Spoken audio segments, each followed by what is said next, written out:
ما الذي يفرق بيننا وبينهم؟ منهج السلف، لأن السلف هم الذين فهموا الكتاب والسنة وساروا عليهما، فنحن نتبع السلف الصالح. بسم الله والحمد لله والصلاة والسلام على رسول الله وعلى آله وصحبه ومن تبعهم بإحسان إلى يوم الدين، أما بعد.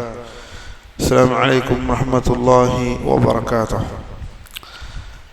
அல்ஹம்துலில்லாஹ், அல்லாஹ்வின் அடியார்களே, பாரக்கல்லாஹு ஃபீக்கும். ஜனாசாவின் சட்டத்திட்டங்களில் அடுத்த முகப்பதிகளில் இருக்கிறோம். நேற்று கடைசியாக என்ன சட்டத்தை பார்த்தோம்? ஜனாசாவை பொறுத்தவரை கடைசியாக பார்த்த சட்டம் எந்த விஷயத்தை கடைசியாக நாம் பார்த்தோம்? யார் தொழுகை நடத்துவது? மையத்திற்கு அதிக தொழுகை நடத்தக்கூடிய அதிக உரிமையானவர்கள் யார் என்று பார்க்கும் பொழுது, மையத் வசியத் செய்திருந்தால் இன்னார் எனக்கு தொழுகை நடத்த வேண்டும், இவர்தான் எனக்கு ஜனாசா தொழுகை நடத்த வேண்டும் என்று வசியத் செய்யப்பட்டிருந்தால் அவர்கள் தான் மொழியில் நிறுத்தப்பட வேண்டும். இது அடிப்படை. இப்படித்தான் சஹாபாக்கள், தாபிஈன்கள், தபா தாபிஈன்கள் என்ற அனைவர்களும் இந்த பழக்கத்தில் தான் இருந்தார்கள். எனக்கு யார் தொலை வைக்க வேண்டும் என்பதை வசியத் செய்தவர்களாக இருந்தார்கள். எனக்கு தொலை வைப்பவர் யார், என்னை யார் குளிப்பாட்ட வேண்டும், என்னை யார் அடக்கம் செய்ய வேண்டும், இந்த அடிப்படையை செய்பவர்களாக இருப்பார்கள். என்று நம்மிடம் வசியத் என்பது இல்லாமல் போய்விட்டது. நம்முடைய வாழ்க்கையில் வசியத் என்றால் என்ன என்பதை தெரியாமல் போய்விட்டது. அல்லாஹ்வின் அடியார்களே, அல்லாஹ் நம்மை பாதுகாப்பானாக. சரி, இந்த விஷயத்தை எல்லாவற்றையும் நாம் பார்த்தோம். அடுத்ததாக ஷேக் இப்னு பாஸ் ரஹிமஹுல்லாஹ் அவர்கள் சொல்கிறார்கள், தம்பதியரில் ஹஸ்பண்ட் அண்ட் ஒய்ஃப், கணவன் மனைவி தம்பதியரில் ஒருவர் மற்றவரை குளிப்பாட்டலாம். தம்பதியரில் ஒருவர் மற்றவரை குளிப்பாட்டலாம். அதாவது ஒரு கணவன் மனைவியை குளிப்பாட்டலாம், மனைவி கணவனை குளிப்பாட்டலாம் ஜனாசாவை. சரி, அபூபக்கர் சித்திக் ரலியல்லாஹு அன்ஹு அவர்கள் மரணித்த போது அவரை குளிப்பாட்டினது அவரது மனைவி அவர்களை குளிப்பாட்டினார். அபூபக்கர் சித்திக் ரலியல்லாஹு அன்ஹு அவர்கள் மரணித்த போது அவர்களை குளிப்பாட்டினது யார்? அவரை குளிப்பாட்டினது யார்? அவர்களின் மனைவியார். சரி, மேலும் அலி ரலியல்லாஹு அன்ஹு அவர்கள் ஃபாத்திமா ரலியல்லாஹு அன்ஹா மரணித்த போது யார் குளிப்பாட்டினது ஃபாத்திமா ரலியல்லாஹு அன்ஹாவை? அவருடைய கணவன் யார்? அலி. இதுதான் ஆதாரமாக இப்னு அப்பாஸ் ரஹிமஹுல்லாஹ் அவர்கள் சொல்கிறார்கள். கணவன் மனைவியை குளிப்பாட்டுவதற்கு ஆதாரம் எதை சொல்கிறார்கள் என்றால், அபூபக்கர் சித்திக் ரலியல்லாஹு அன்ஹு அவர்கள் மரணித்த போது அவர்களின் மனைவி கணவனை குளிப்பாட்டினதற்கு அபூபக்கர் ரலியல்லாஹு அன்ஹு குளிப்பாட்டினார்கள். அதே போல் மனைவியை கணவன் குளிப்பாட்டினதற்கு ஆதாரம் ஃபாத்திமா ரலியல்லாஹு அன்ஹா அவர்களை குளிப்பாட்டினது அவர்களின் கணவனான அலி ரலியல்லாஹு அன்ஹு. சரி, விளக்கத்திற்குள் செல்வோம்.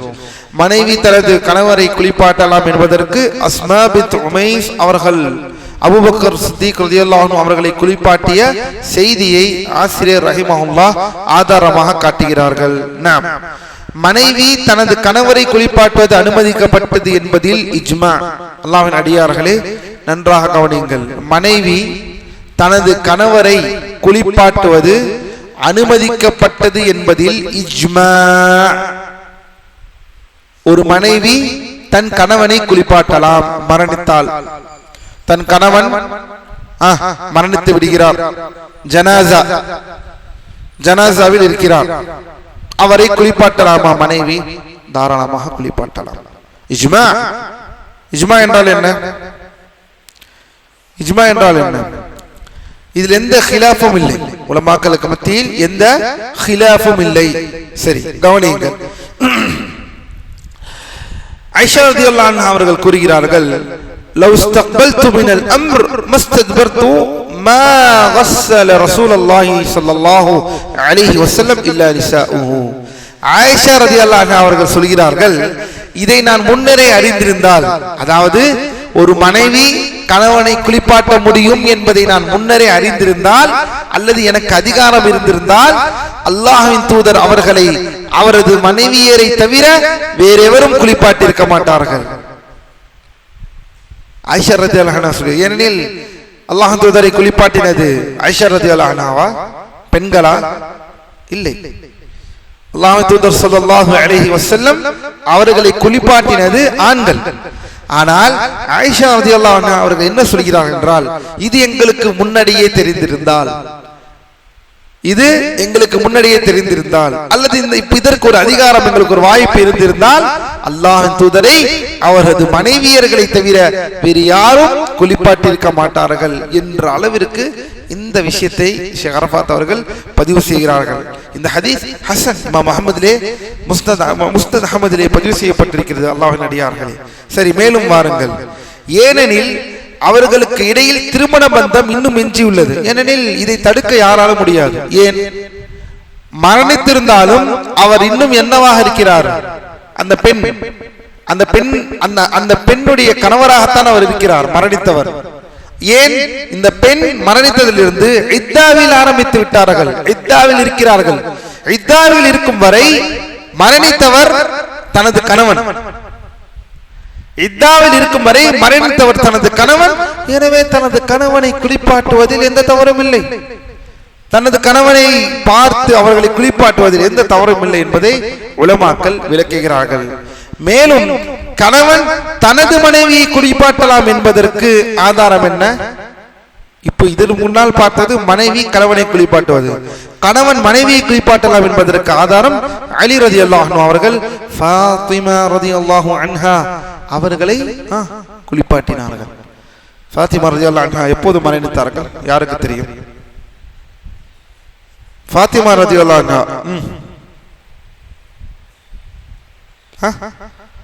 கெஸ் பண்ணுங்க, எப்போது மரணித்தாங்க? மத்தா தூஃபியத் ஃபாத்திமா?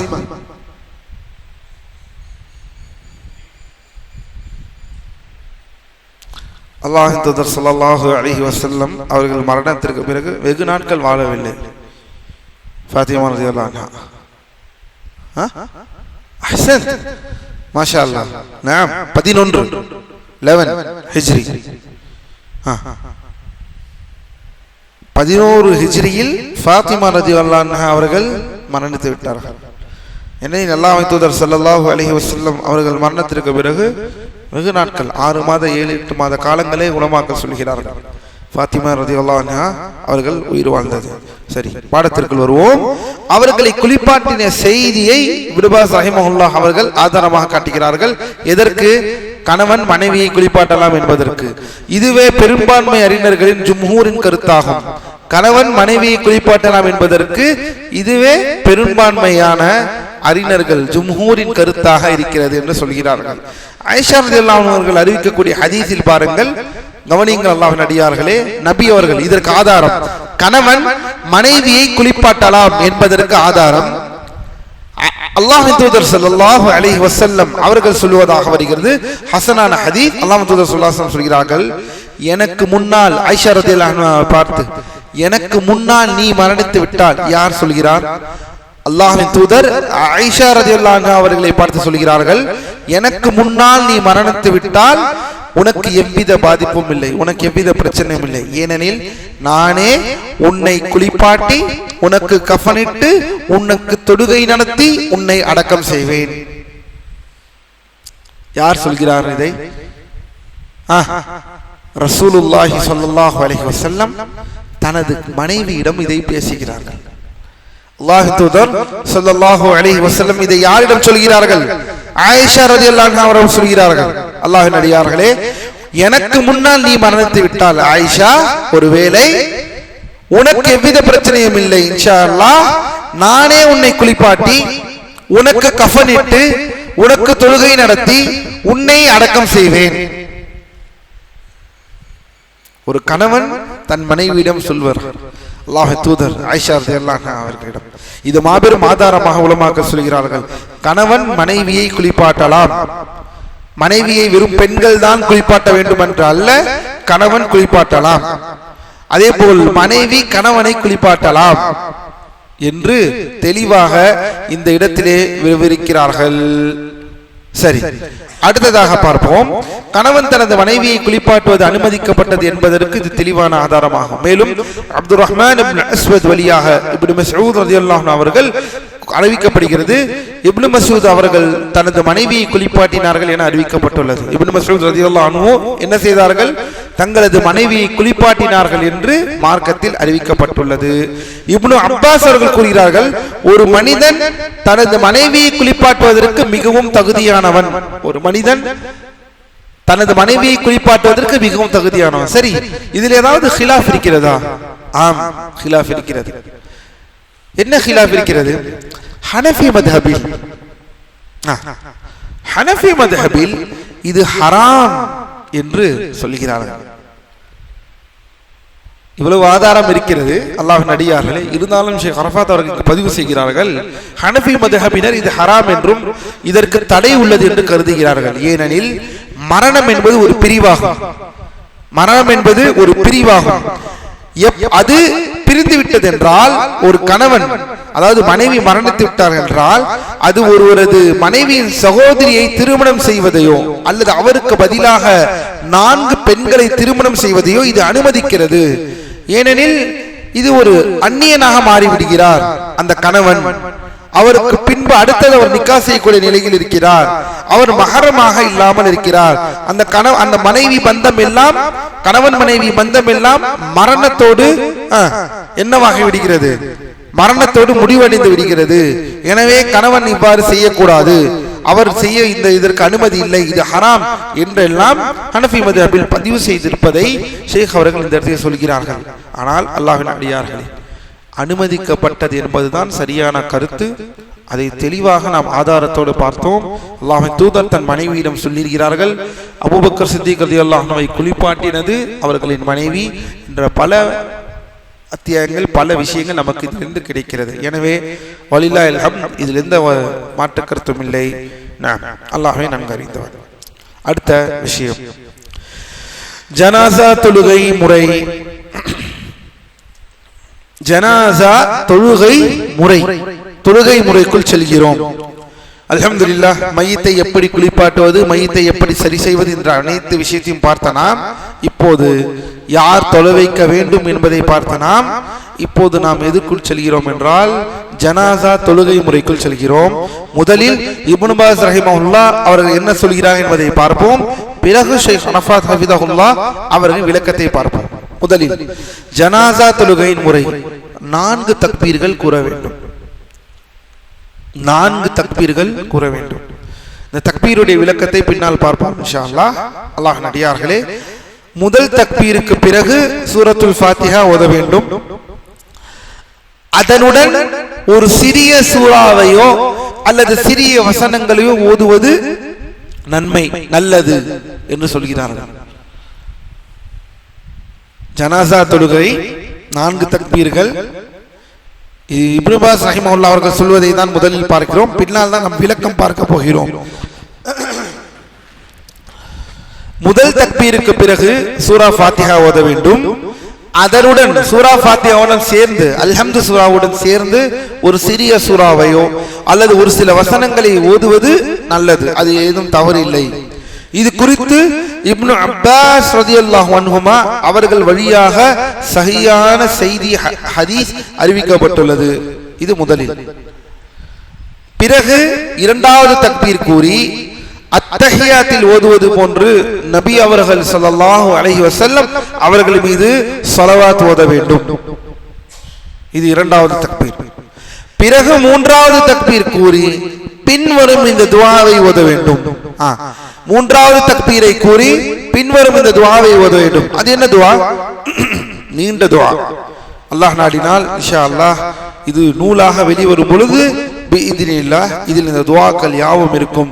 அல்லாஹும்ம இக்ஃபிர் லி ஹய்யினா வ மய்யித்தினா வ ஷாஹிதினா வ காயிபினா வ ஸகீரினா வ கபீரினா வ தக்ரினா வ உன்சானா என்ற அந்த நீண்ட ஹதீஸ். என்ன ஹதீஸ், என்ன துஆ இது? அல்லாஹும்ம மன் அஹ்யைதஹு மின்னா ஃபஅய்ஹி இலல் இஸ்லாம் வ மன் தவஃபைதஹு ஃபதவஃபிஹி அலல் ஈமான் اللهم اغفر له وارحمه وعافه واعف عنه واكرم نزله ووسع مدخله واغسله بماء الثلج والبرد ونقه من الدنايا ونقه من الخطايا كما ينقى الثوب الابيض من الدنس என்ற இந்த நீண்ட துஆ வருகிறது. யா அல்லாஹ், எங்களில் உயிருடன் இருப்பவர்களையும் மரணித்தவர்களையும் இதற்கு முன்னிலையில் இருப்பவர்களையும் மறைந்திருப்பவர்களையும் சிறியவர்களையும் பெரியவர்களையும் ஆண்களையும் பெண்களையும் மன்னிப்பாயாக. யா அல்லாஹ், எங்களில் எவரை நீ உயிர் வாழச் செய்கிறாயோ அவரை இஸ்லாத்தின் மீது உயிர் வாழச் செய்வாயாக. துஆவை பாருங்கள், துஆவின் அர்த்தத்தை பாருங்கள். மரணத்தில் ஜனாசா தொழுகையில் மீதம் உயிருடன் வாழ்பவர்களை இஸ்லாத்தில் வாழ வைப்பாயாக. துனியா பூமியில் ஊறி ஊறி துனியாவிலே திகழ்த்து திகைத்து துனியா வசனமும் துனியா வாசகமே எப்போதுமே மனதில் ஆட்கொள்ளும் இந்த நிலையில் எங்களை வாழ வைக்காது. உயிருடன் வாழ்பவரை அவர்களை இஸ்லாத்தின் மீது உயிர் வாழச் செய்வாயாக. எவரை நீ மரணிக்க செய்கிறாயோ அவரை ஈமானுடன் மரணிக்க செய்வாயாக. எவரை நீ மரணிக்க செய்கிறாயோ யா அல்லாஹ் அவரை ஈமானுடன் மரணிக்க செய்வாயாக. யா அல்லாஹ் இவரை மன்னிப்பாயாக. யார் யார்? மையத். யா அல்லாஹ் இவரை மன்னிப்பாயாக, இவருக்கு அருள் புரிவாயாக, இவருக்கு நல்வாழ்வு அளிப்பாயாக, இவரது பிழைகளை பொறுப்பாயாக, இவர் தங்கும் இடத்தை கண்ணியப்படுத்துவாயாக, இவர் நுழையும் இடத்தை விசாலமாக்குவாயாக, இவரை தண்ணீர் பனிக்கட்டி ஆலங்கட்டினால் கழுவுவாயாக, அழுக்கிலிருந்து வெள்ளையாடை தூய்மைப்படுத்துவதை போல இவரை பாவங்கள் இருந்து தூய்மைப்படுத்துவாயாக, இவரது வீட்டை விட சிறந்த வீட்டையும் இவரது குடும்பத்தை விட சிறந்த குடும்பத்தையும் இவருக்கு மாற்றாக கொடுப்பாயாக, இவருக்கு சொர்க்க நுழைய செய்வாயாக, இவரை மன்னரை வேதனையில் இருந்தும் நரக வேதனையில் இருந்தும் பாதுகாப்பாயாக, இவரது மன்னரையை இவருக்கு விசாலமாக்கி அதில் ஒளியை ஏற்படுத்துவாயாக. யா அல்லாஹ் இவரது நன்மைகளை எங்களுக்கு தடுத்து விடாது, இவருக்கு பிறகு எங்களை வழி தவறச் செய்து விடாதே. துஆ எவ்வளவு அழகான ஆழமான துஆ என்பதை பாருங்கள். அல்லாஹ் தூதர் ஸல்லல்லாஹு அலைஹி வஸல்லம் துஆக்களை எல்லாம் அல்லாஹ்வின் அடியார்களை சிந்தித்து செயல்படுங்கள். துஆக்களை அப்படியே ஓதுகிறோம், வாயால் ஓதுகிறோம் என்று ஆக்கி விடாதீர்கள் அல்லாஹ்வின் அடியார்களை. துஆவை ஓதும் பொழுது அந்த உள்ளம் அதை சிந்திக்க வேண்டும். ரிஃப்ளெக்ஷன். அந்த உள்ளம் அதை சிந்தித்தால் தான் அந்த துஆவுடைய அர்த்தம் என்னவென்று தெரியும். நம்முடைய வலைத்தளத்தில் அத்கார் சபாஹி வல் மஸா காலை மாலை திக்ருகள் அனைத்தும் எழுதப்பட்டுள்ளன. காலை மாலை திக்ருகளை தயவு செய்து அந்த பொருள் உணர்ந்து ஓதுங்கள் அல்லாஹ்வின் அடியார்களே. எப்படி உச்சரிக்க வேண்டும் எழுதியிருக்கிறோம், அதில் என்ன அர்த்தம் இருக்கிறது என்பதை எழுதியிருக்கிறோம். ஒரு மனிதன் அந்த துஆக்கள் அந்த அர்த்தங்களை பார்த்தால் அப்படியே நின்று விடுவான். அவ்வளவு அழகான மார்க்கம் நம் மார்க்கம். எனவே துஆக்களை கடைபிடியுங்கள், அல்லாஹ் நமக்கு நேர்வழியை செலுத்துவானாக. பிறகு 4வது தக்பீர் கூறி வலது பக்கம் ஒரு முறை சலாம் கொடுக்க வேண்டும். முதல் தக்பீர் சூரா ஃபாத்திஹா, ஒரு சிறிய சூரா. 2வது தக்பீர் ஸலவாத். 3வது தக்பீர் இந்த துஆ நான் இப்போது ஓதிற இந்த துஆ. 4வது தக்பீர் அஸ்ஸலாமு அலைக்கும் ரஹ்மத்துல்லாஹ் என்று சலாம் கொடுக்க வேண்டும். சரி, இதோட விளக்கத்தை இப்போது பார்ப்போம். ஜனாசா தொழுகையின் இந்த முறையை ஆசிரியர் இவ்வாறு குறிப்பிடுகிறார்கள். மேலும் இது இப்னு அப்பாஸ் ரலியல்லாஹு அன்ஹுமா அவர்களின் ஹதீஸில் வந்துள்ளதை இப்னு பாஸ் ரஹிமஹுல்லாஹ் அவர்கள் சுட்டிக்காட்டுகிறார்கள் என்று ஷேக் அரஃபாத் அல் முஹம்மதி ஹஃபிதஹுல்லாஹ் விளக்குகிறார்கள். இப்னு அப்பாஸ் அவர்கள் ஒரு ஜனாசாவிற்கு தலைமை தாங்கி தொழுவித்த போது இப்னு அப்பாஸ் ஒரு ஜனாசாவிற்கு தலைமை தாங்கி தொழுவித்த போது தக்பீர் கூறி ஃபாத்திஹா சூராவை சத்தமாக ஓதினார்கள். ஃபாத்திஹா சூராவை சத்தமாக ஓதினார்களா? அப்படி இருந்தால் நாம் அல்ஹம்துலில்லாஹி ரப்பில் ஆலமீன் என்று நாம் சத்தமாக ஓத வேண்டுமா? இல்லை. இப்னு அப்பாஸ் ரலியல்லாஹு அன்ஹு அவர்கள் காரணத்தை சொல்கிறார்கள். நான் ஏன் சத்தமாக ஓதினேன்? இது நபியின் சுன்னா என்பதை நீங்கள் அறிந்து கொள்வதற்காகவே நான் சத்தமாக ஓதினேன். இது நபியின் சுன்னா என்பது நீங்கள் அறிந்து கொள்ள வேண்டும். எனவே சில நேரம் பின்னால் இருப்பவர்களுக்கு தெரிய வேண்டும் எது சுன்னா, இது மார்க்கம், அதை நீங்கள் அறிந்து கொள்வதற்காக நான் சத்தமாக ஓதினேன் என்று சொல்கிறார்கள். சரி, ஜனாசா தொழுகை என்பது எத்தனை தக்பீர்? முதலில் தக்பீர் விஷயத்திற்கு வருவோம். ஜனாசா தொழுகையானது அல்லாஹ்வின் அடியார்களே 4 தக்பீர் இன்றி செல்லுபடியாகாது. குறைந்தபட்சம் 4 தக்பீர். 4 தக்பீர் இன்றி ஜனாசா தொழுகை செல்லுபடியாகாது. 4 தக்பீர் கண்டிப்பாக இருக்க வேண்டும். இதில் இஜ்மா இருக்கிறதா? இதில் இஜ்மா இருக்கிறது. உமர் ரலியல்லாஹு அன்ஹு அவர்கள் கூறுகிறார்கள், தக்பீர்கள் 4ஆகவும் 5ஆகவும் இருந்து வந்தன. பிறகு ஜனாசா தொழுகையில் 4 தக்பீர்கள் என்பதில் நாம் ஒன்றுபட்டோம். அல்லாஹ்வின் அடியார்களே, ஜனாசா தக்பீர் 5 தக்பீர்கள் 7 தக்பீர்கள் என்பது இருக்கிறதா? ஆம், இருக்கிறது. மார்க்கத்தில் நிறைய அறிவிப்புகளில் தக்பீர் 4க்கும் மேற்பட்ட தக்பீர்கள் வந்திருக்கிறது. இதில் ஜனாசா தொழுகையில் 4க்கும் மேற்பட்ட தக்பீர்கள் மார்க்கத்தில் வந்துள்ளது. உமர் ரலியல்லாஹு அன்ஹு அவர்களே இந்த இடத்திலே அறிவிக்கிறார்கள். சரி, இன்னொரு விஷயத்தை பாருங்கள். உமர் ரலியல்லாஹு என்ன சொல்கிறார்கள்? 4, 5ஆக இருந்தது, ஆனால் பின்னால் நாங்கள் எதில் ஒன்றுபட்டோம்? 4 தக்பீரில் நாங்கள் ஒன்றுபட்டோம். 4 தக்பீரில் நாங்கள் ஒன்றுபட்டு விட்டோம். அடுத்து பாருங்கள், அபூ வாயில் ரஹிமஹுல்லாஹ் அவர்கள் வழியாக ஒரு அறிவிப்பில் நபி அவர்களின் காலத்தில் 7, 5 மற்றும் 4 தக்பீர்கள் கூறி வந்தனர். உமர் ரலியல்லாஹு அன்ஹு அவர்களின் காலம் வந்தபோது அவர் மக்களை ஒன்று திரட்டி இது குறித்து வினவினார். ஒவ்வொருவரும் தாம் கண்டவற்றை அறிவித்தனர்.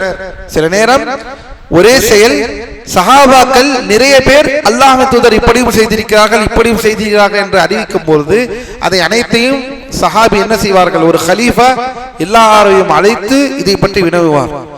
அல்லாஹ் தூதர் ஸல்லல்லாஹு அலைஹி வஸல்லம் உடைய ஹதீஸ் இவ்வாறு இருந்தது. அல்லாஹ் தூதர் எத்தனை தக்பீர்கள் கட்டினார்கள்? 4, 5, 7 என்றால் ஆளுக்கால் ஒன்று சொல்கிறார்கள். அப்படி என்றால் என்ன அர்த்தம்? இதில் முரண்பாடு இல்லை.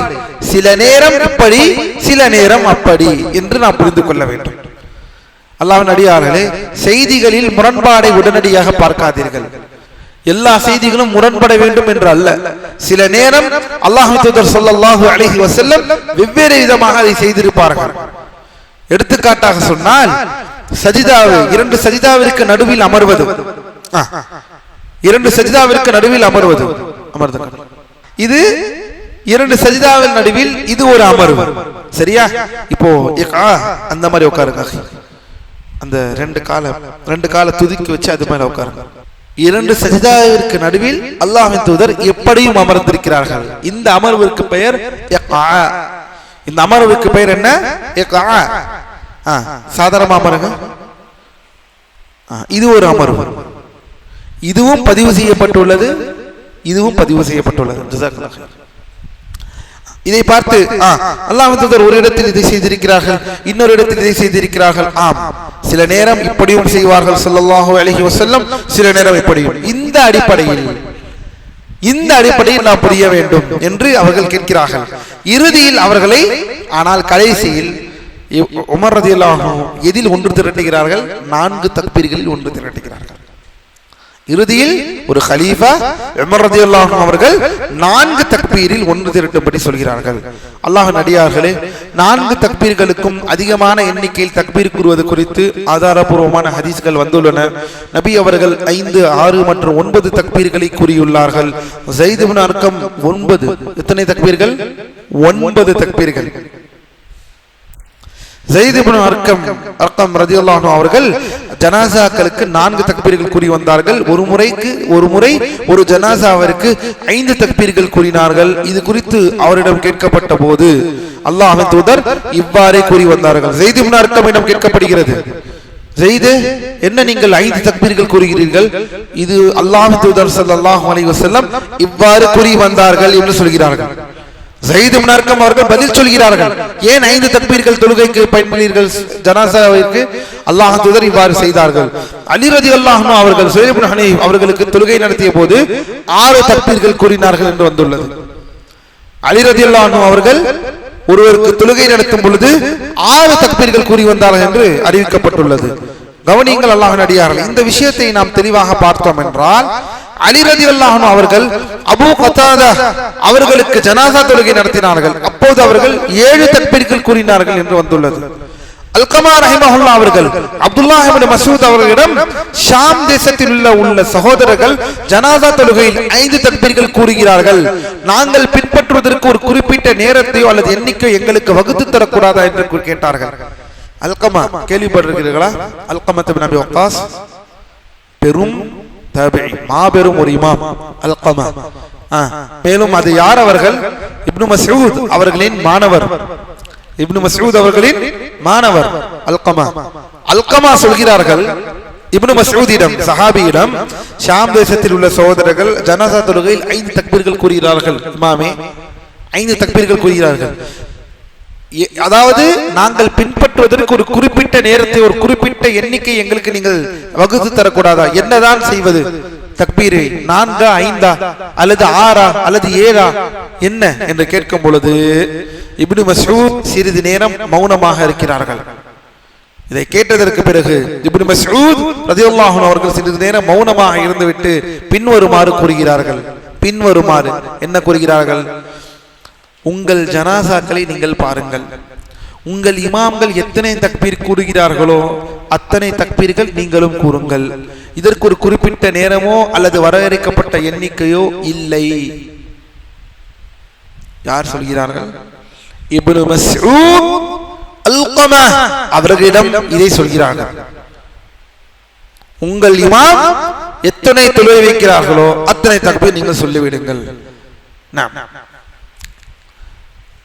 அல்லாஹ்வின் அடியார்களே, இப்னு பாஸ் ரஹிமஹுல்லாஹ் அவர்கள் 4 தக்பீர்கள் என்பதில் மட்டும் சுருக்கி கொண்டுள்ளார்கள். ஷேக் அரஃபாத் சொல்கிறார்கள், இப்னு பாஸ் ரஹிமஹுல்லாஹ் நூலில் 4 தக்பீர்கள் என்று சுருக்கி இருக்கிறார்கள். ஏனெனில் அதுவே மிகவும் புகழ் பெற்றதும் நபி அவர்கள் அதிக முறை செய்ததும் அதுதான். அதிகமாக அல்லாஹ் தூதர் தொழ வைத்தது 4 தக்பீர்கள். நபி அவர்கள் நஜாஷி மன்னருக்கு 4 தக்பீர்கள் கூறினார்கள் என்று வருகிறது. நஜாஷி மன்னர் யார்? அபிசீனியாவில் இருந்தார்கள். கிறிஸ்தவராக இருந்தவர்கள் பின்னால் இஸ்லாத்தை தழுவி அவர்களுக்காக அல்லாஹ் தூதர் ஸல்லல்லாஹு அலைஹி வஸல்லம் தொழுகை நடத்தினார்கள். அவருக்கு 4 தக்பீர்கள் கூறினதாக வருகிறது. இப்னு அப்பாஸ் அவர்கள் அறிவிக்கக்கூடிய இன்னொரு செய்தியில் நபி அவர்கள் அந்த ஒதுக்கப்பட்ட ஒரு மன்னரைக்கு வந்து சஹாபாக்களுக்கு அணியாக நிறுத்தி 4 தக்பீர்கள் கூறினார்கள் என்று வருகிறது. எனவே அல்லாஹ்வின் அடியார்களே, தக்பீரை பொறுத்தவரை பாரக்கல்லாஹு ஃபீக்கும் 4 தக்பீர்களே இது சரியான கூற்று என்பதை நாம் புரிந்து கொள்ள வேண்டும். அடுத்ததாக பார்த்தோம் என்றால் இன்னும் ஷேக் அரஃபாத் இதை பற்றி பேசுகிறார்கள். 5 தக்பீர்களை பற்றி வருகிறது, இந்த விஷயங்களை என்ன என்று எல்லாம் பேசுகிறார்கள். ஆனால் பாரக்கல்லாஹு ஃபீக்கும் ஷேக் அவர்கள் கடைசியாக என்ன சொல்கிறார்கள் என்றால், நபி ஸல்லல்லாஹு அலைஹி வஸல்லம் அவர்கள் 5 முறை தக்பீர் கூறியுள்ளார்கள் என்பது நிரூபிக்கப்பட்டுள்ளது. அலி இப்னு அபி தாலிப் போன்ற சஹாபாக்களும் இதனை செய்துள்ளார்கள். ஷேகுல் இஸ்லாம் இப்னு தைமிய்யா ரஹிமஹுல்லாஹ் அவர்களின் கருத்துப்படி ஜனாஸா தொழுகையில் 7 முறை தக்பீர் கூறுவதும் அவ்வாறு கூறும் இமாமை பின்பற்றுவதும் சரியானதே ஆகும். ஏனெனில் நபி அவர்களின் மரணத்திற்கு பிறகு சஹாபாக்கள் சில நேரங்களில் 7 முறை தக்பீர் கூறியுள்ளதாக செய்தி வந்தது. எனவே அல்லாஹ்வின் அடியார்களே, இறுதியாக 7 முறை தக்பீர் செய்யலாம், 6 முறை தக்பீர் கூறலாம், இது பற்றி அதிகமாக வைக்கப்பட்டுள்ளது. ஆனால் அதிக புகழ் பெற்றதும் அல்லாஹ் தூதர் அதிகமாக செய்ததும் இன்று நாம் அதிகமாக செய்யக்கூடியதும் எத்தனை தக்பீராக இருக்கிறது? 4 தக்பீராக இருக்கிறது. அல்ஹம்துலில்லாஹ். அடுத்ததாக முதல் தக்பீருக்கு பிறகு சூரத்துல் ஃபாத்திஹா ஓதப்பட வேண்டும் என்று ஆசிரியர் குறிப்பிடுகிறார்கள். சரி, சூரத்துல் ஃபாத்திஹா இன்றி ஒரு தொழுகை என்ன ஆகாது? செல்லுபடியாகாது. சூரத்துல் ஃபாத்திஹா இல்லாமல் எந்த தொழுகையும் செல்லுபடியாகாது. அதில் ஜனாஸா தொழுகை ஒன்றும் விதிவிலக்கல்ல. ஜனாஸா தொழுகை ஒன்றும் விதிவிலக்கல்ல என்று உலமாக்கள் சொல்கிறார்கள். சரி, பாரக்கல்லாஹு ஃபீக்கும். இதுதான் ஷாஃபிஈ, ஹம்பலி மற்றும் ஸாஹிரி மத்ஹபின் கருத்தாகும். ஏனெனில் நபி அவர்கள் கூறுகிறார்கள், நல்ல கவனியுங்கள், நபி ஸல்லல்லாஹு அலைஹி வஸல்லம் அவர்கள் கூறுகிறார்கள் இந்த விஷயத்தில், லா ஸலாத லிமன் லம் யக்ரா பி ஃபாத்திஹத்தில் கிதாப், சூரத்துல் ஃபாத்திஹா அல்ஹம்து சூரா ஓதாதவருக்கு தொழுகை என்பது இல்லை. இந்த ஹதீஸை எதற்கு ஆதாரம் வைக்கிறார்கள் என்றால், ஜனாசாவும் தொழுகைதான். அப்படி என்றால் அதில் சூரா ஃபாத்திஹா இல்லாமல் ஜனாசா தொழுகை கிடையாது என்பதுதான் யாருடைய கூற்று? ஷாஃபிஈ மத்ஹபும் ஹம்பலி மத்ஹபும் ஸாஹிரி மத்ஹபில் இருக்கக்கூடியவர்களின் கூற்றாக இருக்கிறது. இதில் ஹிலாஃப் இருக்கிறதா? ஆம், ஹிலாஃப் இருக்கிறது. பின்னால் பார்ப்போம்.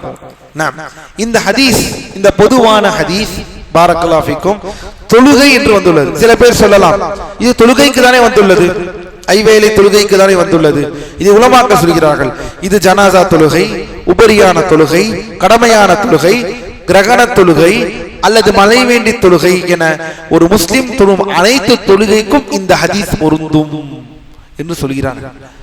எந்த தொழுகையாக இருந்தாலும் ஜனாசா தொழுகை என்பது தொழுகைதான். தக்பீர் கட்டுகிறோம், தொழுகை இல்லையா? நிற்கிறோம், மையத்திற்கு முன்னால் நிற்கிறோம், தொழுகை இல்லையா? அப்படி தொழுகை என்று வந்து விட்டால் அல்லாஹ்வின் தூதரின் ஹதீஸ், சூரா ஃபாத்திஹா ஓதாதவருக்கு தொழுகை இல்லை. அப்ப அதனால் இந்த தொழுகைக்கும் கண்டிப்பாக சூரத்துல் ஃபாத்திஹாவை, அல்ஹம்து சூராவை ஓத வேண்டும் என்ற இந்த கூற்றை கொண்டு வருகிறார்கள். பின்னால் பார்ப்போம் என்ன சொல்கிறார்கள் என்று. சரியா? அடுத்ததாக பாரக்கல்லாஹு ஃபீக்கும், சூரத்துல் ஃபாத்திஹா என்ற எந்த தொழுகையும் செல்லுபடியாகாது. மேலும் அபூ உமாமா ரலியல்லாஹு அன்ஹு அவர்கள் வழியாக ஒரு செய்தி இது உறுதிப்படுத்துகிறது. நிச்சயமாக ஜனாசா தொழுகையின் சுன்னத் என்பது முதல் தக்பீருக்கு பிறகு ஒரு சஹாபி அறிவிக்கிறார்கள். முதல் தக்பீருக்கு பிறகு உம்முல் குர்ஆனை ஓதுவது. உம்முல் குர்ஆன் என்றால் சூரத்துல் ஃபாத்திஹா. உம்முல் குர்ஆன் என்றால் சூரத்துல் ஃபாத்திஹா. பிறகு 3 தக்பீர்கள் கூறுவதும், பிறகு மையத்திற்காக தூய எண்ணத்துடன் துஆ செய்வதும், இறுதியில் சலாம் கொடுப்பதும் ஆகும். ஒரு சஹாபி அறிவிக்கிறார்கள். ஒரு சஹாபி இதுதான் சுன்னாவாக இருக்கிறது. அவருக்கு அப்படி என்றால் என்ன? சூரத்துல் ஃபாத்திஹா ஓத வேண்டும் அல்லாஹ்வின் அடியார்களே, பாரக்கல்லாஹு ஃபீக்கும். ஆனால் கவனியுங்கள் பாரக்கல்லாஹு ஃபீக்கும், முதலில் இப்னு அப்பாஸ் மற்றும் அபூ உமாமா ஆகியோர் இந்த இரு செய்தியும் சஹீஹானவை. இவை மார்க்கத்தில் அல்லாஹ்வின் தூதரிடமே வந்திருக்கிறது என்ற அந்த அடிப்படையை நமக்கு உணர்த்துகிறது. ஆனால் ஹனஃபி மற்றும் மாலிக் மذஹபினர் இதில் மாறுபடுகின்றனர். ஜனாசா தொழுகையில் சூரா ஃபாத்திஹா ஓதக்கூடாது என்பது இவர்களின் கருத்தாகும்.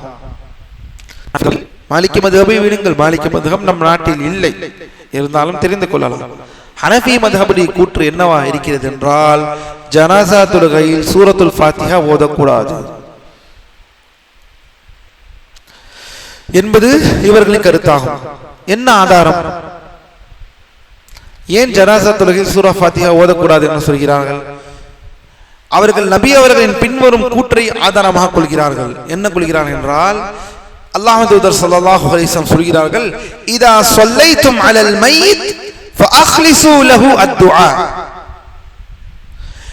நீங்கள் மையத்திற்கு தொழுகை நடத்தினால் அவருக்காக தூய எண்ணத்துடன், உளமார்ந்த எண்ணத்துடன் நீங்கள் துஆ செய்யுங்கள் என்ற இந்த ஹதீஸை அவர்கள் ஆதாரமாக வைக்கிறார்கள். ஜனாசா ஸலாத்துல் ஜனாசா என்பது சூரா ஃபாத்திஹா ஓத தேவையில்லை, ஓதக்கூடாது. ஏனெனில் அல்லாஹ்வின் தூதர் ஸல்லல்லாஹு அலைஹி வஸல்லம் அவர்கள் ஜனாசா தொழுகை என்பது ஒரு உண்மையான தொழுகை அல்ல, அது மையத்திற்காக துஆ செய்வதற்காக மட்டுமே ஏற்படுத்தப்பட்டது என்பதே இந்த ஹதீஸிலிருந்து அவர்கள் எடுக்கும் விளக்கமாகும். ஜனாசா தொழுகை என்பது ஒரு உண்மையான தொழுகை அல்ல. அது என்ன உண்மையான தொழுகை? தொழுகை என்றால் என்ன? தொழுகை என்றால் தக்பீரு, ருக்கு, சுஜூது, தஷஹுது, இது எல்லாம் இருந்தால் தானே தொழுகை. இது எதுவுமே இல்லையே. இது எதுவுமே இல்லாமல் இருப்பதை எப்படி தொழுகை என்று முடிவுக்கு வருகிறீர்கள்?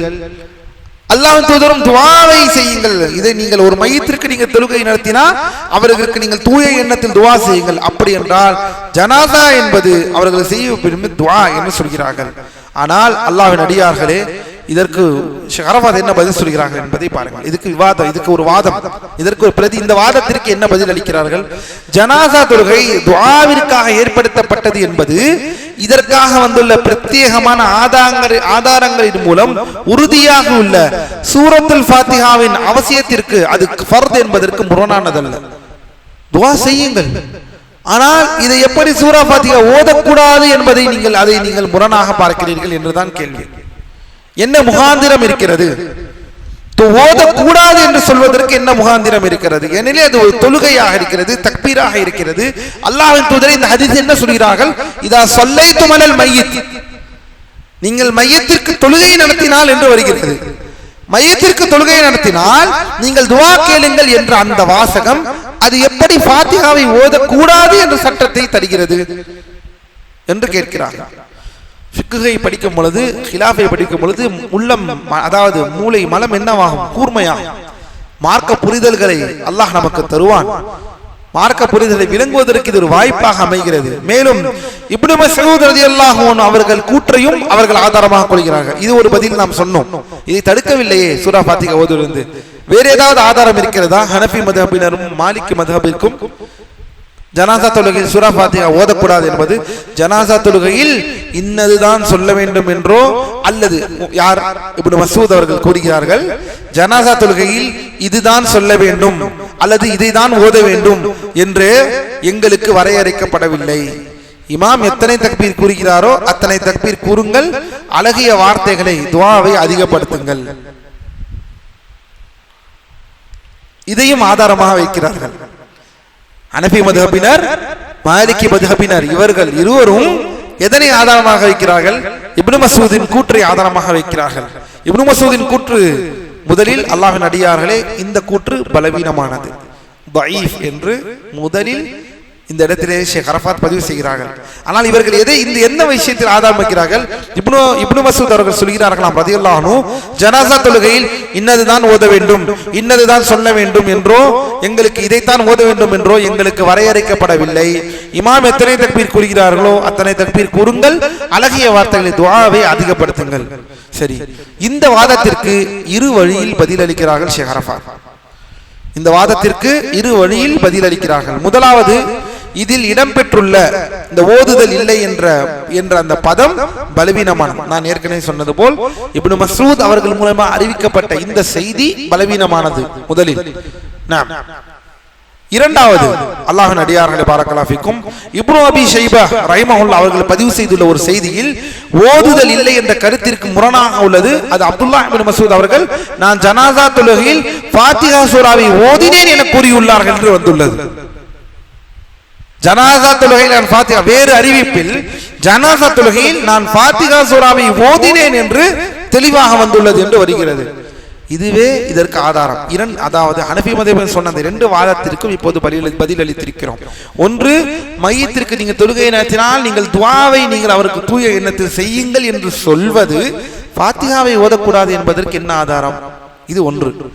இரண்டு, இப்னு மஸ்ஊத் அவர்களின் கூற்று. இப்னு மஸ்ஊத் அவர்களின் கூற்று முதலில் பலவீனமானது மற்றும் அவர்களே சூரா ஃபாத்திஹாவை ஓதிருக்கிறார் என்று இப்னு அபி ஷைபாவின் நூலில் பதிவு செய்யப்பட்டுள்ளது.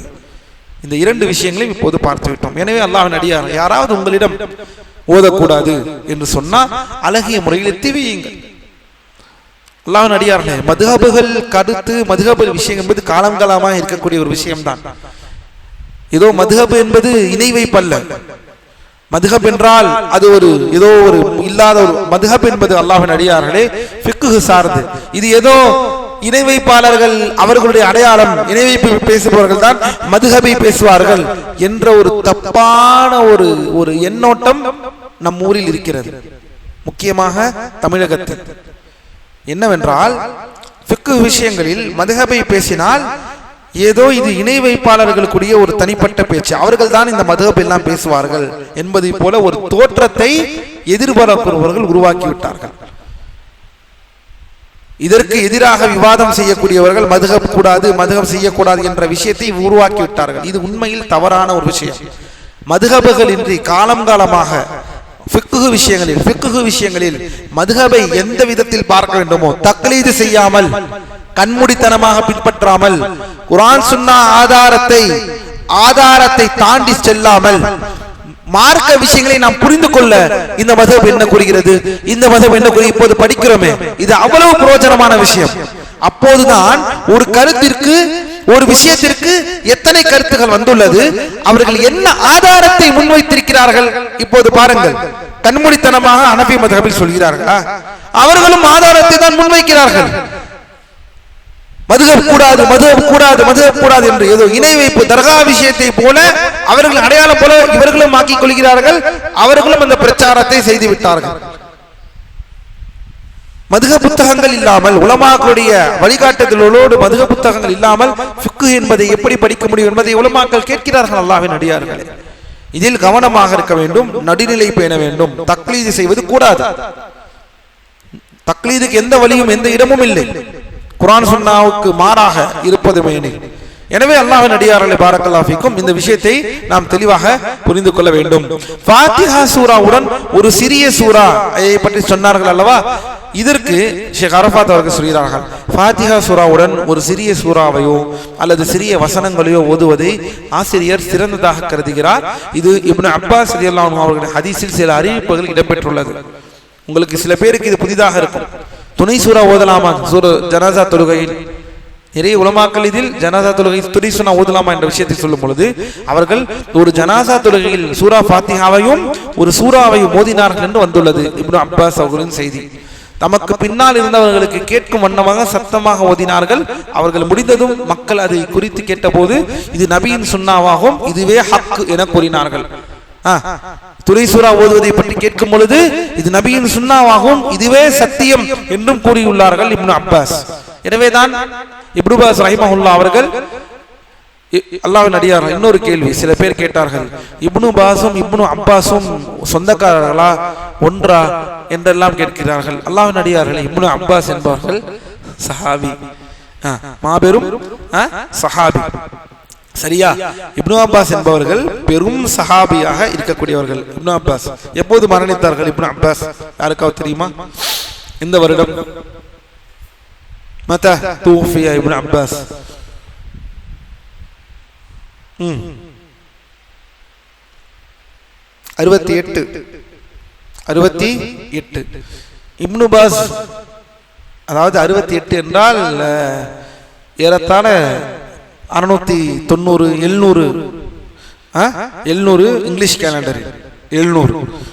இப்னு பாஸ் அவர்கள் மரணித்தது 1920. எப்போது?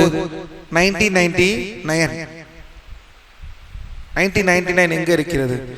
இப்னு பாஸ் என்றால் என்ன? இப்னு பாஸ் அவர்கள் பெயர் அப்துல் அசீஸ், அந்த இமாமின் பெயர் அப்துல் அசீஸ். இந்த நூற்றாண்டில் தலை சிறந்த இமாம் மரணித்து விட்டார்கள் ரஹிமஹுல்லாஹ். மரணித்து ஏறத்தாழ 27 வருடங்கள் ஆகிறது. அவர்கள் மரணித்து 27 வருடங்கள் ஆகிறது.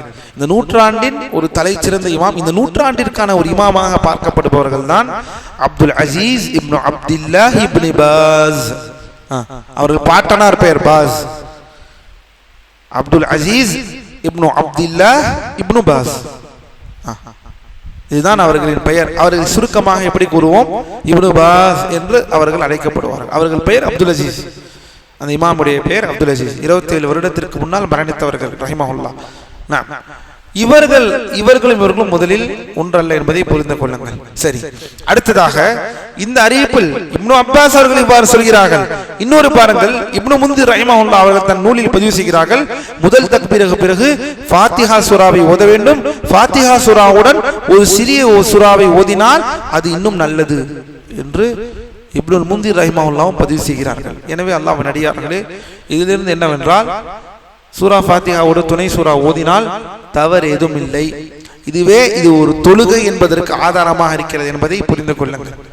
இது ஒரு தொழுகை என்பதற்கு ஆதாரமாக இருக்கிறது என்பதை புரிந்து கொள்ளுங்கள். சரி, இரண்டாவது தக்பீருக்குள் செல்வோம். முதல் தக்பீருக்கு பிறகு இரண்டாவது தக்பீர் கூறிய பிறகு நபி அவர்கள் மீது ஸலவாத் சொல்ல வேண்டும். நபி வழியில் வந்துள்ள ஸலவாத்துகளில் மிகவும் முழுமையான ஸலவாத் என்றால் என்ன ஸலவாத்? ஸலாத்துல் இப்ராஹிமியா. ஸலாத்துல் இப்ராஹிமியா. ஸலாத்துல் இப்ராஹிமியா என்றால் என்ன? அல்லாஹும்ம ஸல்லி அலா முஹம்மதின் வ அலா ஆலி முஹம்மத் கமா ஸல்லைத அலா இப்ராஹிம் வ அலா ஆலி இப்ராஹிம் இன்னக ஹமீதும் மஜீத். அல்லாஹும்ம பாரிக் அலா முஹம்மத் வ அலா ஆலி முஹம்மத் கமா பாரக்த அலா இப்ராஹிம் வ அலா ஆலி இப்ராஹிம் இன்னக ஹமீதும் மஜீத். இதுதான் இந்த ஸலாத்துல் இப்ராஹிமியா. இதையே ஓதுவதே சிறந்தது. இந்த ஸலாத்துல் இப்ராஹிமியாவை நாம் ஓத வேண்டும். சரி, மூன்றாவது தக்பீர் கூறி முடித்ததும் மையத்திற்காக துஆ செய்ய வேண்டும். முதல் தக்பீர் சூரா ஃபாத்திஹா துணை சூரா தேவையில்லை. இரண்டாவது ஸலாத்துல் இப்ராஹிமியா, அல்லாஹ்வின் தூதர் ஸலவாத் ஓதுவது. மூன்றாவது தக்பீர் கூறிய பிறகுதான் மையத்திற்காக நாம் துஆ செய்ய வேண்டும். இதுவே ஜனாசா தொழுகையின் நோக்கம் மற்றும் மையத்திற்கு நாம் செய்யும் கடமை. இது வாஜிப் என்பது அறிஞர்கள் ஏகோபித்த கருத்துள்ளனர். அல்லாஹ்வின் அடியார்களே, ஜனாசா தொழுகையில். இனி அடுத்த ஜனாசா தொழுகையில் 3வது தக்பீரில் இந்த துஆவை நாம் ஓத வேண்டும். எனவே இதில் எவ்வித குறையும் வைக்கலாகாது. நபி அவர்கள் வந்துள்ள துஆக்களை ஓதுவதே சிறந்தது. துஆக்கள் மனப்பாடம் செய்து கொள்ளுங்கள். சரி, மனப்பாடம் செய்யவில்லை, அப்படி இல்லை என்றால் நாமே அப்படியே துஆ கேட்கலாமா? கேட்கலாம் என்று உலமாக்கள் சொல்கிறார்கள். துஆவை கேளுங்கள். ஆனால் சிறந்தது எது? நாம் இன்று படித்து காண்பித்த இந்த துஆக்களை ஓதுவதுதான் சிறந்தது. அல்லது சுருக்கமாக உலமாக்கள் சொல்கிறார்கள், அல்லாஹும்ம இக்ஃபிர் லி ஹய்யினா வ மையித்தினா, யா அல்லாஹ் எங்களில் உயிருடன் இருப்பவர்களின் மரணத்தை மன்னிப்பாயாக என்ற அந்த நீண்ட துஆக்களை நான் படித்து காமித்தேனே, அதை ஓதுங்கள் என்று சொல்கிறார்கள். மேலும் அவுஃப் இப்னு மாலிக் ரலியல்லாஹு அன்ஹு அவர்கள் அறிவிக்கிறார்கள், அல்லாஹ்வின் தூதர் அவர்கள் ஒரு ஜனாசாவிற்கு தொழுகை நடத்தினார்கள். அப்போது அவர்கள் ஒரு துஆவை ஓதினார்கள். அதை நான் மன்னனம் செய்து கொண்டேன். சஹாபாக்களை பாருங்கள், சஹாபாக்கள் ஆர்வத்தை பாருங்கள். அல்லாஹ்வின் தூதர் ஏதாவது வெளிப்பட்டால் கப்புன்னு அதை பிடித்துக் கொண்டு என்ன செய்து விடுவார்கள்? மனப்பாடம் செய்து கொள்வார்கள். இன்று இத்தனை வசதிகள் இருந்தும் மனப்பாடம் என்றால் என்னவென்று தெரியாமல் போய்விட்டோம். சொல்கிறார்கள் அந்த துஆவில், அதாவது இக்ஃபிர் லஹு வர்ஹம்ஹு வஆஃபிஹ் வஅஃபு அன்ஹு வக்ரிம் நுஸுலஹு, நாம் ஏற்கனவே பார்த்த இந்த துஆக்கள், இதை நாம் ஓதிக்கொள்ள வேண்டும் என்று சொல்கிறார்கள். இன்னும் அல்லாஹ்வின் அடியார்களே பாரக்கல்லாஹு ஃபீக்கும் வாசில் இப்னு அஸ்கா அவர்கள் அறிவிக்கிறார்கள், அல்லாஹ்வின் தூதர் அவர்கள் இவ்வாறு கூறுவதை நான் கேட்டேன். கவனியுங்கள், அல்லாஹ்வின் தூதர் இவ்வாறு கூறினார்களாம் ஒரு ஜனாசாவில். என்ன கூறினார்கள்? அறிந்து கொள்க, நிச்சயமாக இன்னாரின் மகன் இன்னாரின் மகன் இன்னார் உனது பொறுப்பிலும் உனது பாதுகாப்பிலும் இருக்கிறார். எனவே யா அல்லாஹ் இவரை மன்னரையின் சோதனையில் இருந்தும் நரக வேதனையில் இருந்தும் காப்பாயாக. நீயே வாக்குறுதியை நிறைவேற்றுபவனும் சத்தியத்திற்கு உரியவனும் ஆவாய். யா அல்லாஹ் இவரை மன்னிப்பாயாக, அருள் புரிவாயாக. நிச்சயமாக நீயே மன்னிப்பவனாகவும் நிகரற்ற அன்புடையவனாகவும் இருக்கிறாய் என்று இந்த துஆக்கள். ஜனாசா தொழுகையில் சத்தமிடுதல் மற்றும் ரகசியத்தை, ஜனாசா தொழுகையில் துஆவை ரகசியமாக ஓதுவதை சொன்ன. ரகசியம் என்றால் சத்தம் இல்லாமல், அனைத்தையுமே சத்தம் இல்லாமல் ஓதுவதே சுன்னத்தாகும். தக்பீர் மற்றும் சலாம் ஆகியவற்றை மட்டுமே சத்தமாக கூற வேண்டும். அல்லாஹு அக்பர், அல்லாஹு அக்பர், அல்லாஹு அக்பர், அல்லாஹு அக்பர், அஸ்ஸலாமு அலைக்கும் ரஹ்மத்துல்லாஹ் என்ற இந்த விஷயத்தை. சரி, அடுத்ததாக பிறகு 4 தக்பீர்கள் கூறி வலது பக்கம் ஒரு முறை சலாம் கூற வேண்டும். 4 தக்பீர்களை கூறி வலது பக்கம் ஒரு முறை என்ன செய்து விட வேண்டும்? சலாம் கூற வேண்டும் என்று சொல்கிறார்கள். அல்லாஹ்வின் அடியார்களே, ஜனாசா தொழுகையில் சலாம் கொடுப்பது ஃபர்து, கடமை என்பதில் அறிஞர்களிடம் ஏகோபித்த கருத்து இருக்கிறது. ஏனெனில் இதுவும் தொழுகைகளில் ஒன்றாகும். தொழுகை முடிக்க வேண்டும். எப்படி முடிப்பது? எப்படி முடிப்பது? தஸ்லீம், சலாம். சரி, ஒரு சலாமா 2 சலாமா? ஜனாசா தொழுகைக்கு ஒரு சலாமா அல்லது 2 சலாமா? தொழுகையின் போல் பின்னால் பார்ப்போம். மேலும் அல்லாஹ்வின் அடியார்களே பாரக்கல்லாஹு ஃபீக்கும், நபி அவர்கள் தனது வலது பக்கம் ஒரு முறை சலாம் கொடுப்பவர்களாக இருந்தார்கள். நபி அவர்கள் ஜனாசா தொழுகையில் தனது வலது பக்கம் ஒரு முறை, இங்கு என்ன எவ்வாறு? 2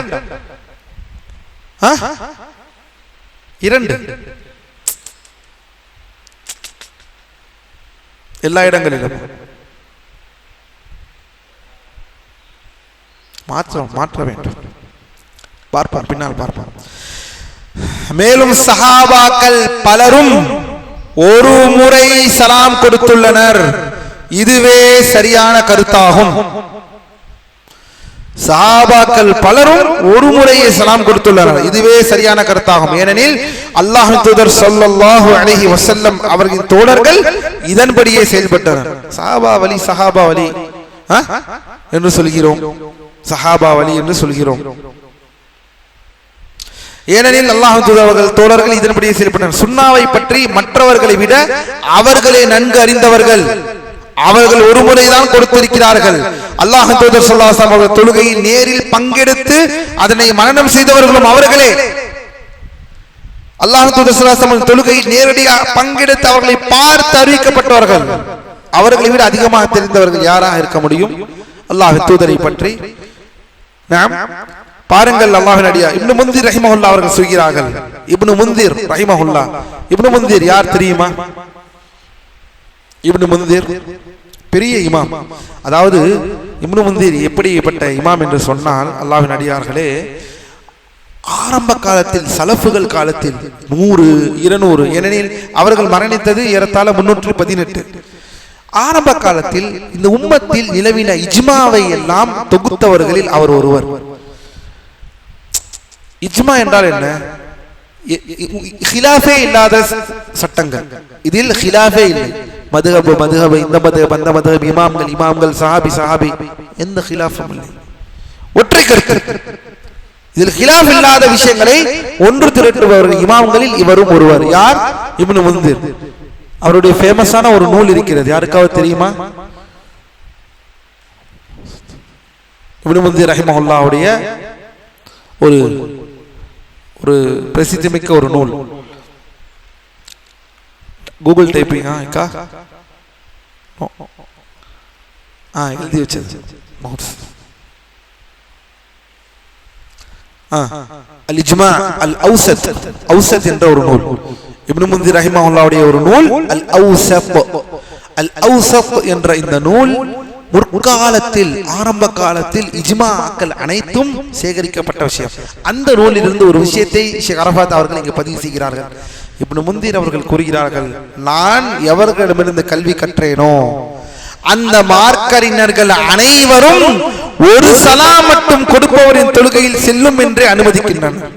ஒரே சலாம், ஒரு சலாம் மட்டும் கொடுப்பவரின் தொழுகை செல்லும் என்று அனுமதிக்கின்றனர். ஒரு சலாம் வைத்தான் நான் பார்த்தேன். எப்போது வாழ்ந்தவர்கள்?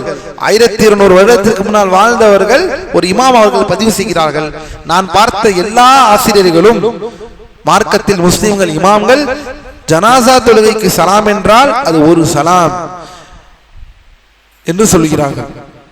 இப்னு பாஸ் அவர்களும் இதை பதிவு செய்கிறார்கள். சரி, 2 கொடுப்பது ஹராமா அல்லது 2ஆக கொடுப்பது பித்அத்தா?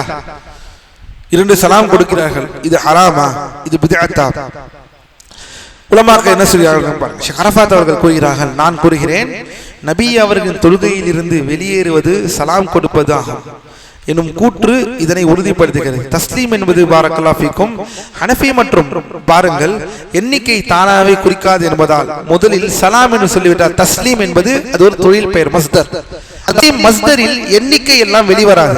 அப்படி எண்ணிக்கை வெளிவரவில்லை என்றால் குறைந்தபட்சம் ஒரு முறை என்பதே அடிப்படையாக இருக்கிறது. சலாமே குறைந்தபட்சம் ஒரு முறை. இது நீங்கள் கவனித்தீர்களா?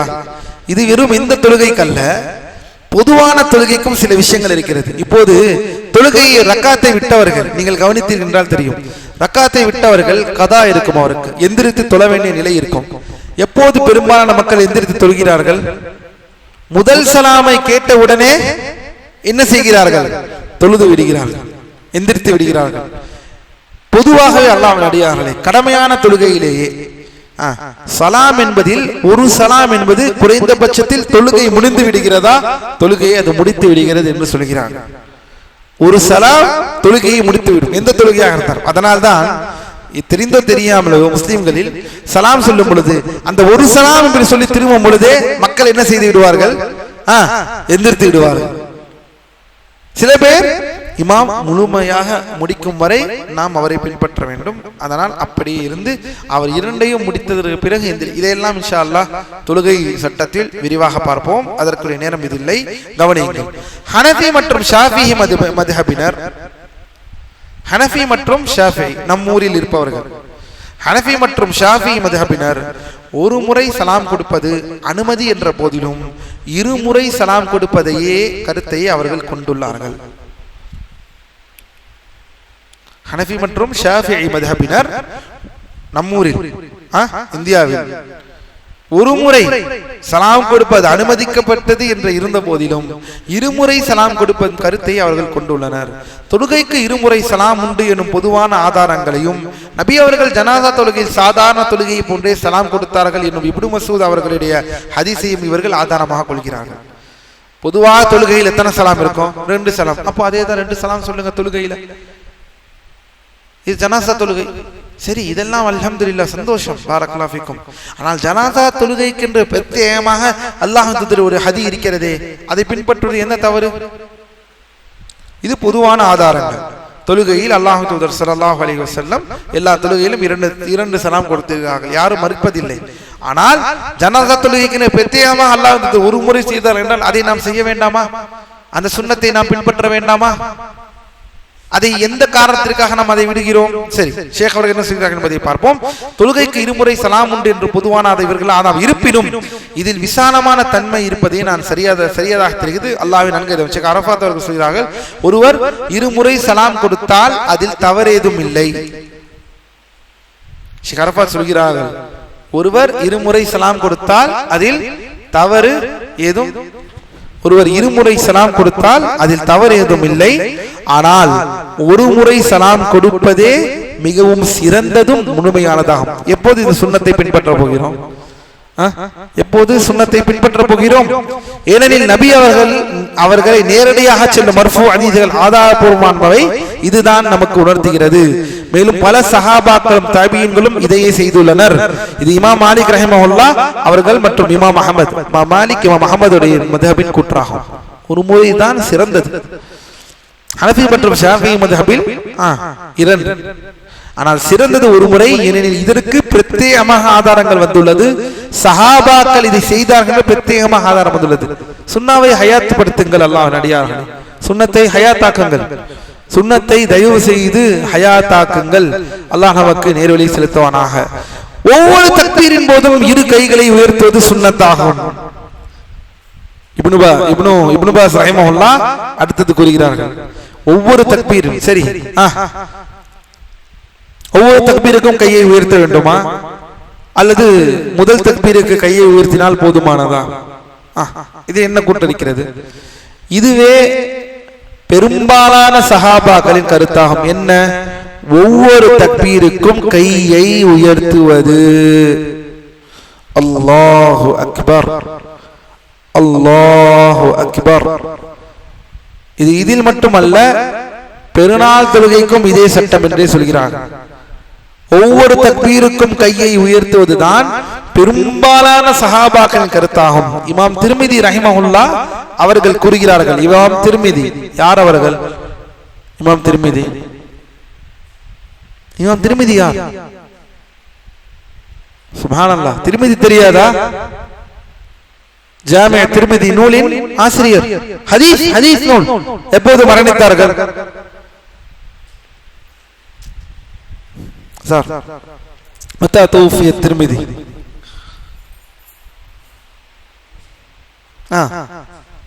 புரியல, கடைசி சத்தமா சொல்லுங்க. 272 279 மரணித்த இமாம் அவர்கள் கூறுகிறார்கள், நபி அவர்களின் தோழர்கள் மற்றும் பிற அறிஞர்களின் பெரும்பாலானவர்கள் ஜனாசா தொழுகையில் ஒவ்வொரு தக்பீரின் போதும் கைகளை உயர்த்த வேண்டும் என்றே கருதுகின்றனர். நாம் எல்லாம் நினைத்துக் கொண்டிருக்கிறோம், திர்மிதி நூலில் வெறும் ஹதீஸ்கள் மட்டும்தான் பதிவு செய்யப்பட்டுள்ளது, அதில் அல்லாஹ்வின் தூதர் ஸல்லல்லாஹு அலைஹி வஸல்லம் அவருடைய ஃபிக்ஹுகள் மட்டும்தான் சம்பந்தப்பட்டுள்ளது. திர்மிதி நூல் அருமையான ஒரு நூல். அல்லாஹ்வின் அடியார்களே, ஃபிக்ஹை படிக்கக்கூடிய மாணவன் ஜாமிஅ திர்மிதி நூலை புரட்டி பார்த்தால் அத்துணை பொக்கிஷங்கள் அதில் இருக்கிறது. பல சட்டங்களை ஃபிக்ஹ் ரீதியில் ஆராய்ந்து பேசுவார்கள், பல சட்டங்களை ஃபிக்ஹ் ரீதியான விஷயத்தில் ஆராய்ந்து அழகாக பேசுவார்கள். அருமையான ஒரு நூல் திர்மிதி நூல். அதில் சொல்கிறார்கள், ஒவ்வொரு தக்பீருக்கும் கையை உயர்த்துவதுதான் பெரும்பாலானவர்கள் ஜனாஸா தொழுகையில் இந்த செய்ய வேண்டும் என்று கருதுகிறார்கள். இது ஷாஃபி மற்றும் ஹம்பலி மذஹபின் கருத்தாகும். யாருடைய மذஹபின் கருத்தாகும்? ஷாஃபி மற்றும் ஹம்பலி மذஹபின் கருத்தாகும்.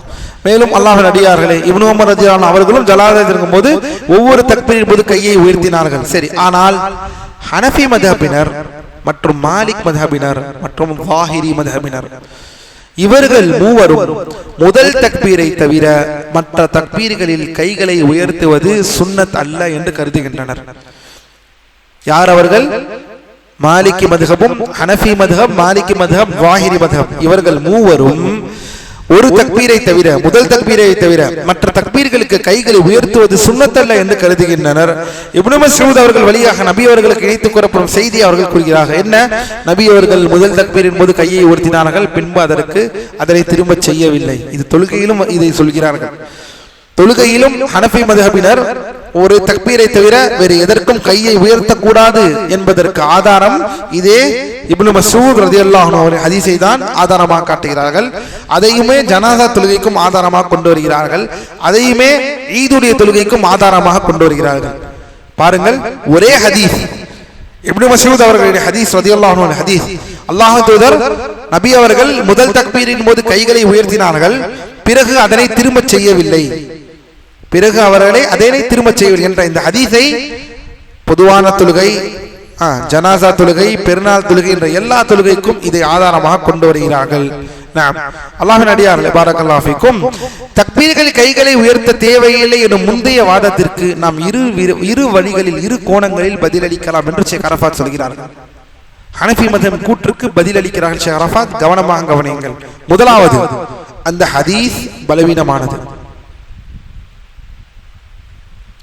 முதலாவது, அந்த ஹதீஸ் பலவீனமானது. எந்த ஹதீஸ்? அல்லாஹ்வின் அடியார்களே, நபி அவர்கள் ஸல்லல்லாஹு அலைஹி வஸல்லம் அவர்கள், அதாவது இப்னு மஸ்ஊத் அவர்கள் அறிவிக்கக்கூடிய ஹதீஸ், அல்லாஹ்வின் தூதர் முதல் தக்பீரில் கையை உயர்த்தி பிறகு அவர்கள் அதை மறுபடியும் செய்யவில்லை. இன்று வரை ஹனஃபி மதுஹபினர் தொழுகையில் தக்பீரத்துல் இஹ்ராமிற்கு மட்டும்தான் கையை உயர்த்துவோம், வேறு எந்த இடத்திற்கும் நாங்கள் கையை உயர்த்த மாட்டோம். சமி அல்லாஹு லிமன் ஹமிதா என்று சொன்னால் சமி அல்லாஹு லிமன் ஹமிதா இப்படிதான் இருப்பார்கள்.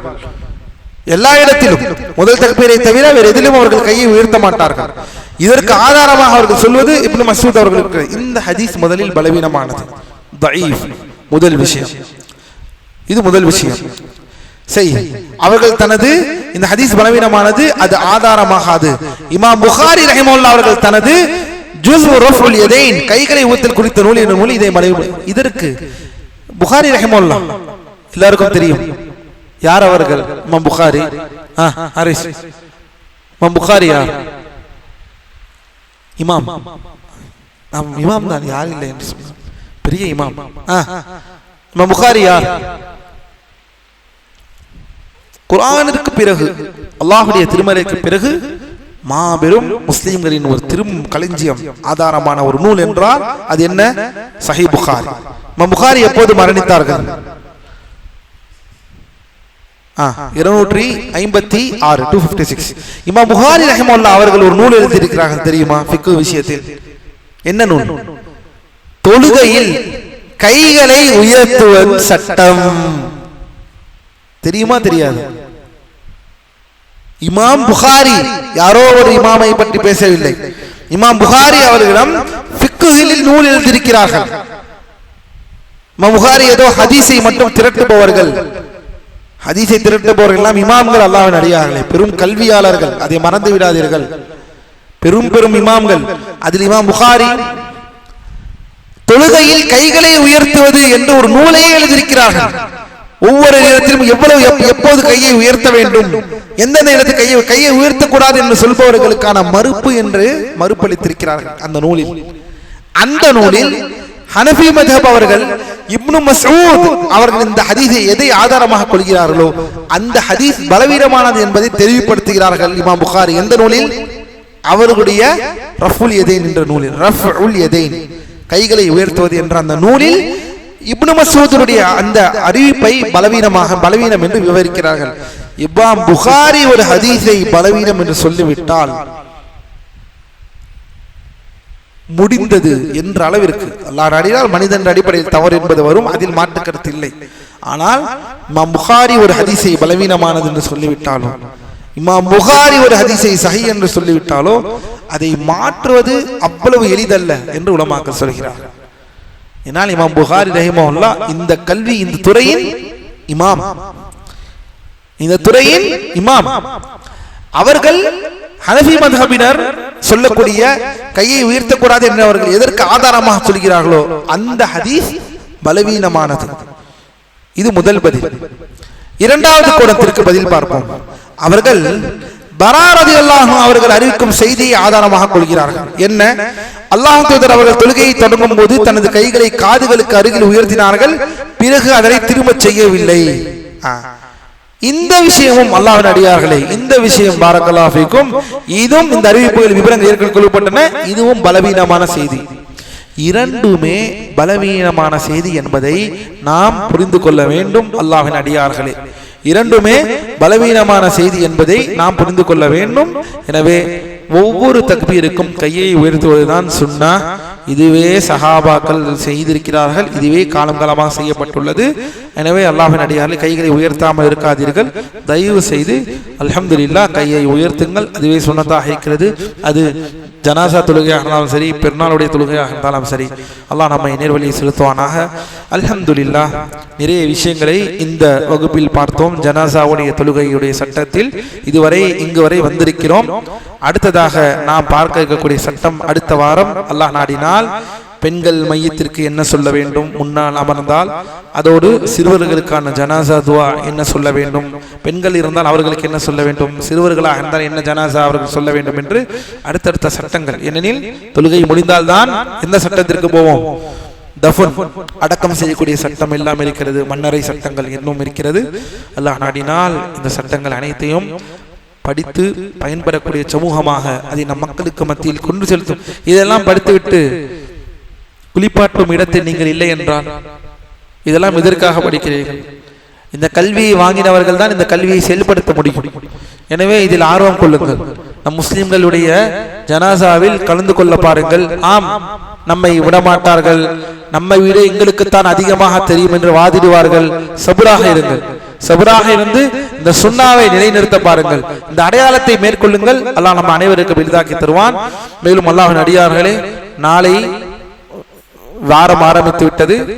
திங்கள் முதல் வியாழன் வரை ஹஜ்ஜுடைய வகுப்பு. ஹஜ்ஜை செல்பவர்கள், ஹஜ்ஜிற்கு செல்பவர்கள், ஹஜ்ஜுக்கு ஆர்வம் உள்ளவர்கள் ஹஜ்ஜுடைய வகுப்பை தயவு செய்து தவறவிடாதீர்கள். அதுவும் இதே நேரங்கள் ஃபஜ்ருடைய நேரத்தில் நடந்து கொண்டிருக்கிறது. ஏறத்தாழ அல்ஹம்துலில்லாஹ் மிக முக்கியமான மசாலாவில் ஹஜ்ஜிற்குள் வருகிறோம்.